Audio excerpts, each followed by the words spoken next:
Hai. Nah, pikiran itu adalah segalanya di dalam aspek kehidupan kita.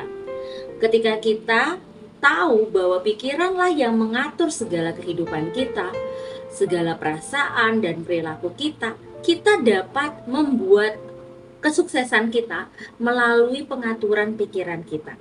Dengan cara apa? Dengan cara mereprogramming bahwa alam bawah sadar kita itu sangat berpengaruh pada kesuksesan hidup kita. I'm just trying to get by. I don't know how you do it. Trying to keep you off my mind. I can't hold to it. You make it easy, but every time I fall back again. Di sini aku mau bilang sama teman-teman bahwa alam bawah sadar kita itu sangat berpengaruh pada kesuksesan. Ketika kita belajar untuk yakin pada diri, yakin bahwa kita bisa memvisualisasikan apa sih gambaran masa depan kita gitu dengan alam bawah sadar kita, tentunya itu bisa mengontrol emosi kita, bisa mengatur yang namanya mental kita juga, supaya kita yakin bahwa ternyata alam bawah sadar ketika kita aturkan bahwa kita bisa mencapai sukses kita, kita menjadi pribadi-pribadi yang yakin bahwa kita punya gambaran yang jelas terhadap diri kita. Nah, teman-teman juga bisa nih lihat dari buku Joseph Murphy ya, judulnya The Power of Subconscious Mind. Jadi kekuatan dari alam bawah sadar yang bisa membawa mental seseorang menjadi yakin bahwa alam bawah sadarnya berfungsi untuk bisa membawa pada kesuksesan setiap pribadi. Cara kerja dari alam bawah sadar kita seperti apa? Nah, teman-teman mesti harus paham dulu. Di dalam pikiran kita, di dalam otak manusia ini, ada cara berfungsi dari pikiran. Nah, pikiran yang secara sadar dan pikiran di alam bawah sadar. Nah, ketika kita memfungsikan pikiran dari sadar dan alam bawah sadar kita, tentunya itu akan mengontrol hidup kita. Dia tahu bahwa apa yang kita mau gitu. Nah, ketika alam bawah sadar kita lakukan, kita beri dia sugesti bahwa kita selalu berpikiran baik dan positif, tentunya itu bisa membawa kamu ke arah yang lebih positif, menjadi pribadi yang lebih positif, mencapai kesuksesan. Karena alam bawah sadar sendiri di diri kita tidak bisa membedakan mana yang baik, mana yang tidak baik gitu ya. Dan semua dia masuk di dalam alam bawah sadar.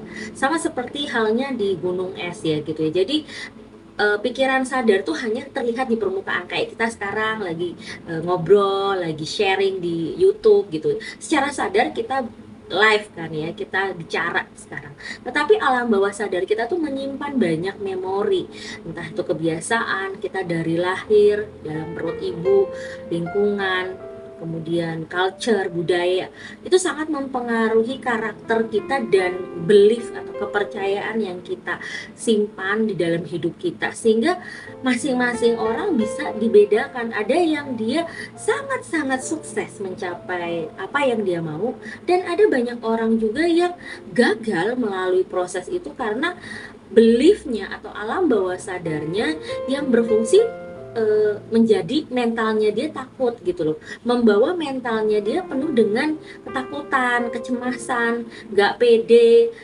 tidak bisa maju gitu ya, takut memulainya gitu, dan merasa bahwa aku nggak bisa gitu meraih itu. Dah ketika subconscious mind-nya atau kita punya alam bawah sadarnya lebih dominan yang ketakutan atau negatifnya, maka banyak gagalnya, mental kita jadi nggak yakin, dan kita nggak akan sulit gitu loh. Setiap orang itu akan jadi sulit mencapai itu. Tapi ketika di alam bawah sadarnya lebih banyak didominasi oleh pikiran-pikiran yang positif, perasaan-perasaan yang positif, yang membangun, yang percaya, yang optimis, yang semangat bahwa hidup kita beruntung, hidup itu mudah, gitu. Segala pekerjaan itu gampang diraih, karir kerja itu mudah, saya dapat banyak pekerjaan, saya mudah melamar kerja, kemudian saya banyak dapat tawaran-tawaran bisnis dan sebagainya. Itu terekam di alam bawah sadarnya. Nah, contoh lain dalam bekerjanya alam bawah sadar adalah saya kasih contoh tentang bagaimana seorang salesman ya gitu, seorang penjual gitu ya. Ada dua orang salesman, yang satu salesmannya tuh wah giat, hasil kerjanya bagus gitu ya, tapi karirnya mandek gitu loh. Dia kayak ngerasa bahwa kok susah ya naik karirnya. Tapi ada yang salesmannya biasa-biasa aja, tapi dia enjoy dan karirnya naik terus. Apa yang membedakan? Yang membedakan adalah mental blocknya atau alam bawah sadarnya yang bekerja.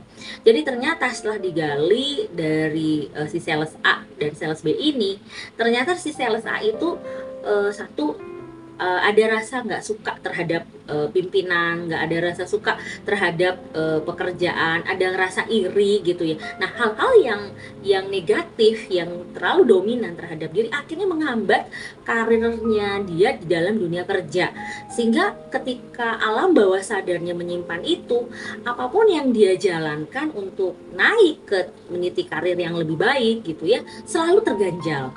Tapi beda dengan sales B. Sales B ini orangnya nggak jago-jago banget gitu ya dalam menjual gitu ya. Tapi karirnya naik terus gitu ya. Dari level staff, dari supervisor, manager gitu. Karena dia menjalannya dengan bahagia, dia optimis, dia sama orang baik gitu ya, dia sama atasannya bekerja sama dan selalu bawa energi yang positif. Nah, dua hal ini yang harus dibedakan adalah alam bawah sadar bekerja pada pikiran-pikiran yang positif atau perasaan-perasaan yang positif.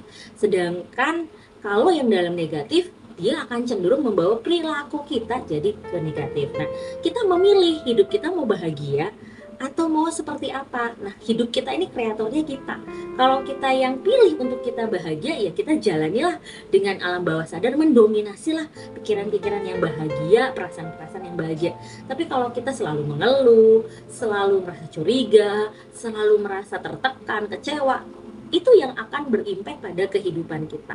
Jadi itulah kenapa cara kerjanya alam bawah sadar adalah proses di mana apa yang kita pikirkan, apa yang kita katakan adalah sesuatu yang disimpan di dalam otak atau alam bawah sadar kita. Jadi ketika kita mau sukses, pilihannya tergantung di diri kita. Alam bawah sadar yang mau kita create seperti apa.